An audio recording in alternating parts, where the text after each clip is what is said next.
ഇവിടെ സാക്ഷ്യം പറഞ്ഞിട്ടുണ്ട്. വർഷങ്ങൾക്ക് മുമ്പ് ബദേലേജി ചർച്ച് ബാംഗ്ലൂര് സഭ ആരംഭിച്ച കാലത്ത് 91 ഇന്നേക്ക് 30 വർഷങ്ങൾക്ക് മുമ്പ് ഞാൻ രക്ഷിക്കപ്പെട്ട കാലത്ത് MA വർഗീസ് പാസ്റ്ററിനെതിരെ 2 വിശ്വാസികൾ കേസ് കൊടുത്തു. പ്രാർത്ഥിച്ച് കേസ് കൊടുത്തു. അങ്ങനെ പറയുന്നതാണ് കുറച്ച്. എല്ലാം പ്രാർത്ഥിച്ചല്ലേ ചെയ്യുന്നത്. വിശ്വാസികളെല്ലാം പ്രാർത്ഥിച്ചേ ചെയ്യുള്ളൂ. പാസ്റ്റർ ശരിയല്ല, ആള് ശരിയല്ല എന്ന് പറഞ്ഞ് കേസ് കൊടുത്തു.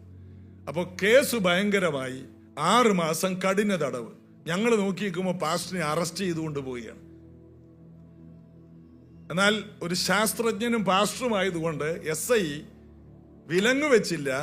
പാസ്റ്റർ SI ഇരിക്കുന്ന ഫ്രണ്ടിലെ സീറ്റിൽ ഇരുത്തിയിട്ട് പറഞ്ഞു, സാറേ ഞാൻ പുറകിലിരുന്നോളാന്ന് പറഞ്ഞു. അതുപോലെ ബഹുമാനത്തോടെയാണ് പോലീസുകാർ കൊണ്ടുപോകുന്നത്. പക്ഷെ ഞങ്ങൾ നിന്ന് കരയുകയാണ്. കേസായി. കള്ളച്ചതിയാണ്, ചതിപ്പെടുത്തിയതാണ് 2 വിശ്വാസി സഹോദരന്മാർ. പാസ്റ്ററിന്റെ കൈ വെച്ച് അനുഗ്രഹിക്കപ്പെട്ട 2 പേര് കൂട്ടക്കരച്ചിലായി. ഒരിക്കൽ ഞാൻ പാർക്കുന്ന വീടിന്റെ, ബാംഗ്ലൂർ ഞങ്ങൾ പാർക്കുന്ന വീടിന്റെ ഒരു കുറച്ചപ്പുറത്ത് ഒരു ജയൻ എന്ന് പറഞ്ഞ ഒരു പാല് കച്ചവടക്കാരനുണ്ടായിരുന്നു. പാല് കച്ചവടക്കാരന്റെ വീട്ടിൽ എല്ലാ ബുധനാഴ്ച ഒരു കോട്ടേജ് മീറ്റിംഗ് ഉണ്ട്. ആ കോട്ടേജ് മീറ്റിംഗിൽ അന്ന് വൈകിട്ട് പാസ്റ്റർ വരികയാണ്.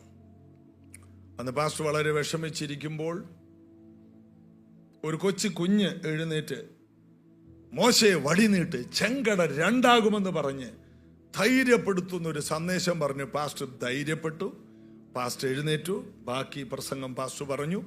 മീറ്റിംഗ് കഴിഞ്ഞപ്പോൾ ഞങ്ങളെല്ലാം പാസ്റ്ററിന്റെ വട്ടം കൂടി. പാസ്റ്ററെ, 6 മാസം കഠിന തടവെന്ന് പറഞ്ഞത് സത്യമാണോ? അപ്പോൾ ചുറ്റും നിൽക്കുന്നവരൊക്കെ നിന്ന് കരയുകയാണ്. വേഗം പാസ്റ്റർ, നിങ്ങൾ എന്തിനാ ഇതിനെ കരയുന്നേ? പാസ്റ്റർ നിന്ന് ചിരിക്കുകയാണ്. പാസ്റ്റർ പറയാണ്, കുറെ നാളായി 2 പുസ്തകം എഴുതണമെന്ന് ആഗ്രഹിച്ച്. ജയിലിലാകുമ്പോൾ കുത്തിയിരുന്ന് എഴുതാൻ പറ്റിയ സ്ഥലമാണ്. വേറെ പരിപാടിക്കൊന്നും പോകണ്ട. ഫുൾ ടൈം കഴിക്കുക, പുസ്തകം എഴുതുക, കഴിക്കുക, പുസ്തകം എഴുതുക. ആ ഭയങ്കരമായിട്ട് ഞങ്ങൾ കണ്ട ആ വിഷയം പാസ്റ്റർ വളരെ ലളിതമായിട്ട്, ഏതായാലും കഠിന തടവൊന്നും നടന്നില്ല. ഞങ്ങളെല്ലാവരും കൂടിയിരുന്ന് ഉപവസിച്ച് പ്രാർത്ഥിച്ചു. ആ പ്രാർത്ഥനയുടെ 14-ാം ദിവസം കേസ് ഏറ്റെടുത്ത CBI ഉദ്യോഗസ്ഥർക്ക് ഒരാള് മരിച്ചു, അടുത്തയാള് രക്തഛർദിച്ചു. അവര് കേസ് പിൻവലിച്ചിട്ട് പറഞ്ഞു, നിങ്ങളോട് കേസിന് ഞങ്ങളില്ലേ എന്ന് പറഞ്ഞ് ക്ഷമ ചോദിച്ചു. ഗവൺമെന്റ് ആ കേസ് തള്ളിക്കളഞ്ഞു. അങ്ങനെയാണ് ബദേലേജി ചർച്ച് വളർന്നത്. കഷ്ടതയുടെ തീച്ചൂളയിലൂടെ കടന്നുപോയ സമയത്ത് അതിന് ദൃക്സാക്ഷിയാകാൻ എനിക്ക് ഒരു അവസരം കിട്ടി. അതായത് ജീവിതത്തിൽ അപൂർവ കാര്യങ്ങൾ വരുമ്പോൾ, അഗ്നി പരിശോധനയിൽ അപൂർവ കാര്യം വന്നാലും പേടിക്കരുത്, അതെല്ലാം നന്മയ്ക്കാണ്. ആ ഒരു പ്രശ്നമാണ് ആ സഭ വളരാൻ ഒരു അടിസ്ഥാനമായി മാറിയത്.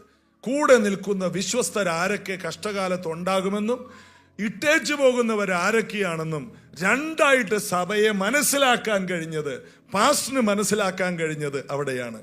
എന്നാൽ ആ സമയത്ത് പാസ്റ്ററോട് ചേർന്ന് നിൽക്കാൻ അന്നും ഇന്നും എന്നും ഇത്രയും വർഷമായിട്ടും ആ സഭയോടും പാസ്റ്ററോടും ചേർന്ന് നിൽക്കാൻ എനിക്കൊരു ഭാഗ്യം കിട്ടി. ആ ഒരു അനുഗ്രഹം എൻ്റെ മേൽ വന്നു. ഞാനൊരു കർത്താവിൻ്റെ വേലക്കാരനായി മാറി.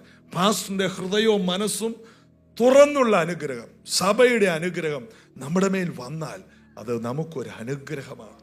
ഇത് ഞാൻ പറയുമ്പോൾ നിങ്ങൾക്ക് പല കാര്യങ്ങളും ഇതിൽ നിന്ന് പഠിക്കാൻ കഴിയും. പ്രായോഗികമായ കുറെ കാര്യങ്ങൾ ഇതിൽ നിന്ന് പഠിക്കാൻ കഴിയും. അപ്പോൾ ആ വലിയ വേദനയെ ഒരു നന്മയായിട്ടാണ് ആര് കണ്ടത്? MA Varghese pastor. അതുകൊണ്ട് അദ്ദേഹത്തെ പോലെ അനുഗ്രഹിക്കപ്പെട്ട വേറെ ആരുമില്ല. ഇന്ത്യയിൽ ഒരു വലിയൊരു അപ്പോസ്തലനായി എഴുന്നേറ്റ് വന്നു. ആ ചർച്ചിൽ നിന്ന് മാത്രം 1000-ലധികം പേർ, ഞാൻ ഉൾപ്പെടെ, കർത്താവിന്റെ വേലയിൽ ഇറങ്ങി ലോകരാജ്യങ്ങൾ മുഴുവനുമുണ്ട്.